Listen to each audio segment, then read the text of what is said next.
എടാ തെളിഞ്ഞ വെള്ളമുള്ളടാ. എങ്ങനെയാ തണുപ്പ്? എടാ അതെ, പണ്ട് ഞാൻ VHSC പഠിച്ചിരുന്ന കാലത്തെ എൻ്റെ ഒരു കൂട്ടുകാരുണ്ടായിരുന്നു.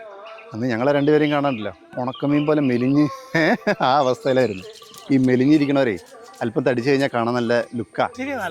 പെട്ടെന്ന് ഒരു ദിവസം ഉണ്ടല്ലോ അവനങ്ങ് തടിച്ച് നല്ല മിടുക്കനാവാൻ തുടങ്ങി. ഞാനും കരുതി ഞാനൊന്നും മെലിഞ്ഞ് ഉണങ്ങിയിരിക്കുകയാണല്ലോ, ഇതെങ്ങനെയാണ് ഇവൻ തടിച്ചതെന്ന് അറിയാൻ വേണ്ടി ഞാനും ചോദിച്ചു അവനോട്, എടാ ഇതെന്താ സംഭവം? അപ്പോൾ അവൻ എന്താ പറഞ്ഞെന്നറിയും, രാവിലെ എണീച്ച് നല്ല വെള്ളച്ചോറ് കഴിച്ചാൽ മതിയെന്ന്. ഡെയിലി വെള്ളച്ചോറ് കഴിച്ചിട്ട് അത്ര അവൻ അതുപോലെ തടിച്ചു. ഇത് കേട്ട പാടെ ഞാൻ രാവിലെ ഡെയിലി വെള്ളച്ചോറായി തീറ്റ, ഒരു വ്യത്യാസം വന്നില്ല. പിന്നീട് ഒരിക്കൽ അവൻ്റെയും എൻ്റെയും കൂട്ടുകാരനായ ഒരു മെഡിക്കൽ ഷോപ്പിലെ ചേട്ടനുണ്ട്. അവന് തടിക്കാൻ വേണ്ടി കൊടുത്ത മരുന്നിനെ പറ്റി അയാൾ എനിക്കും പറഞ്ഞു തന്നു. ഞാനും അത് കഴിച്ച് തടിയും വെച്ച് കുറച്ച് ലുക്കുമായി. അയാളിത് എന്നോട് പറഞ്ഞ കാര്യം ഞാൻ അവനോട് പറയാനൊന്നും പോയില്ല. എനിക്ക് വന്ന മാറ്റം കണ്ടതോടെ അവന് കാര്യം പിടികിട്ടി. അതോടെ അവൻ എന്ത് ചെയ്യുമെന്നറിയോ, ഞങ്ങൾ രണ്ടുപേരും മരുന്ന് കഴിച്ചാണ് തടിച്ചെന്നുള്ളത് നാട്ടിൽ മുഴുവൻ ഫ്ലാഷാക്കി. എടാ ഞാൻ ഈ പറയണ പോലെ കേൾക്കുന്നുണ്ടോ നീ?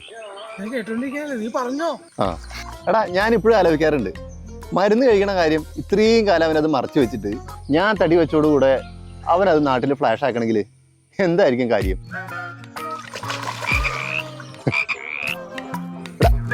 മുങ്ങിയ